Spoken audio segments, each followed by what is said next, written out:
Hola amigos de YouTube, bienvenidos a un nuevo capítulo de Paulo no se calla. Como les prometí, el día de hoy vamos a hablar sobre el tema del canto, ya que cada vez que les pido sugerencias o ideas o les pregunto qué les gustaría ver en estos videos, alguno de ustedes pide que les enseñe a cantar, que les dé tips sobre canto o cosas por el estilo. No he hecho videos sobre ese tema antes porque es un tema muy amplio y es muy difícil para mí encontrar algo que quepa dentro de un video, que sea útil, que sea interesante y que sea al tiempo corto.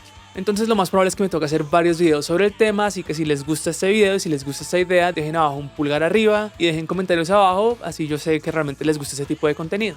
De paso, recuerden activar la campanita de las notificaciones para que les lleguen notificaciones cuando salgan nuevos videos. Así estén suscritos, lo más probable es que no les lleguen notificaciones a menos se activen la campana. En todo caso, pasemos al tema del video como tal. Vamos a empezar por algunas cosas bastante generales, pero que son realmente importantes tanto para personas que están empezando como para personas que ya llevan bastante tiempo cantando. Y lo primero que vamos a hacer es enfocarnos en la pregunta más general, y esa pregunta es ¿cómo se aprende a cantar? Y la respuesta más sencilla es al tiempo como lo más importante para tener en cuenta, y es que uno aprende a cantar cantando. Y sí, suena un poco obvio, pero no se imaginan la cantidad de personas que dicen querer aprender a cantar, pero que realmente nunca le sacan el tiempo a cantar como tal. Y hay muchísimos otros que piensan que las personas nacen cantando bien, o que hay algo mágico que hace que las personas canten bien. Sin embargo, la verdad es que el 99.9% de las personas que cantan bien es porque le han dedicado mucho tiempo a cantar y han mejorado su voz. Y también el 99.9% de la gente empieza cantando feo, y continúan cantando feo por un buen tiempo antes de que les empiece a sonar bien. Entonces una de las cosas que toca entender es que si uno quiere aprender a cantar bien, le va a tocar pasar por un tiempo en el que no le va a sonar bonito la voz y aún así tiene que seguir cantando. Si lo quieren ver de otra manera, a menos que uno saque el tiempo para cantar así suene feo, no va a aprender a cantar. Y ahí no hay nada que hacer, finalmente uno tiene que cantar, nadie más puede cantar por uno, nadie más puede desarrollar la voz por uno, es uno mismo con su voz y aguantándose cuando eso no suena muy bien. Por eso es que el primer problema a la hora de aprender a cantar es que la mayoría de la gente se rinde y es muy fácil rendirse con el canto. Incluso hay personas que se rinden antes de empezar. De entrada dicen, no, yo no voy a poder cantar, yo nunca voy a ser un buen cantante. Y eso es lo que nos lleva a la siguiente pregunta que me parece muy importante responder. ¿Cómo hace uno para no rendirse con el canto? ¿Cómo hace uno para mantenerse motivado? Particularmente cuando uno siente que no está avanzando o que está cantando feo. Y lo primero que es muy importante acá es entender que eso es un proceso. Es un proceso de aprendizaje y uno no va a mejorar de un día para otro. A veces el progreso no es constante, a veces no es tan evidente y por eso mismo hay que tener mucho cuidado con las personas que uno involucra a ese proceso, porque esas personas pueden tener un impacto bien grande. Y esto pasa porque la voz es algo muy personal. El instrumento es uno mismo, lo cual lo hace muy diferente a otro tipo de instrumentos como, no sé, una guitarra o un piano o algo así.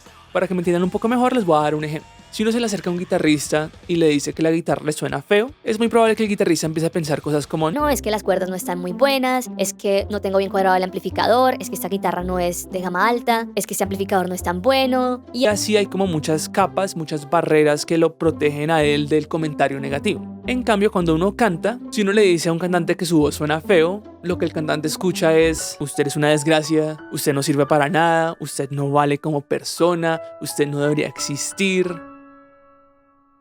Y aunque suene un poco exagerado, realmente es muy cierto. Al guitarrista, si uno le hace un comentario negativo sobre su forma de tocar guitarra, la guitarra sigue siendo la misma, las cuerdas no se desafinan, pero a un cantante sí lo afecta algo así y le puede cambiar drásticamente la voz en un momentico.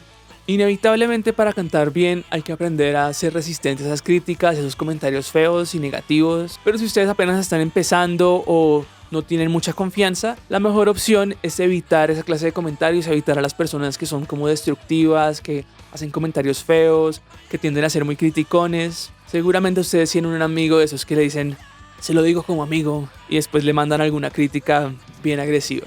Y acá incluyo desde familiares y amigos muy cercanos hasta desconocidos e incluso profesores de canto como tal. Solo en este tema podría quedarme hablando muchísimo tiempo, pero por ahora lo vamos a dejar en la recomendación de tratar de no involucrar a muchas personas en el proceso y preferiblemente tratar de buscar personas que sean más empáticas, que sean más positivas, lo opuesto a esa gente que es como negativa y como tóxica. Entonces ya hay dos cosas ahí bien claras, y es que para aprender a cantar hay que sacar tiempo para cantar uno mismo con su propia voz, y toca tener mucho cuidado con las personas que uno involucra en su proceso de aprendizaje como cantante. Pero aún así hay muchas personas que se la pasan cantando toda la vida y que cantan en la ducha, toman clases y que cantan y cantan y cantan, pero realmente nunca aprenden a cantar bien o nunca desarrollan una voz realmente agradable y potente que llame la atención. Así que claramente el solo hecho de cantar no es suficiente. Por eso la siguiente pregunta que toca responder es ¿qué se hace para mejorar como cantante? Y acá es donde empieza a entrar todo lo que tiene que ver con técnica vocal, que también es un tema extremadamente amplio. Y como ya este video va un poco largo, vamos a dejar esa pregunta para un siguiente video. Por ahora, si ustedes son cantantes, les recomiendo que nos compartan en los comentarios esas cosas que les han dicho otras personas sobre su voz. Y a los que están interesados en aprender a cantar, les aseguro que realmente con tiempo y con un buen enfoque lo van a poder hacer. Recuerden que si quieren que continúe hablando sobre este tema pronto, pueden dejar abajo un pulgar arriba y también pueden dejar preguntas abajo más específicas sobre las cosas que hablé en este video. Como siempre, los invito a pasar a escuchar los covers del canal. De pronto no han visto los más recientes, están por ahí el tema de Sailor Moon en versión metal, está el tema de Barbie Girl que hicimos con Víctor de Andrés, también hicimos con Víctor la canción del mariachi de la película Desperado, y también está por ahí el ending 5 de Hunter x Hunter que se va a usar como opening de la serie web YouTube 0. Y bueno, eso es todo por ahora, así que si llegaron hasta esta parte del video, dejen un comentario abajo con el hashtag hasta el final. No olviden suscribirse y activar la campana de las notificaciones. Nos vemos en el próximo video. ¡Matane!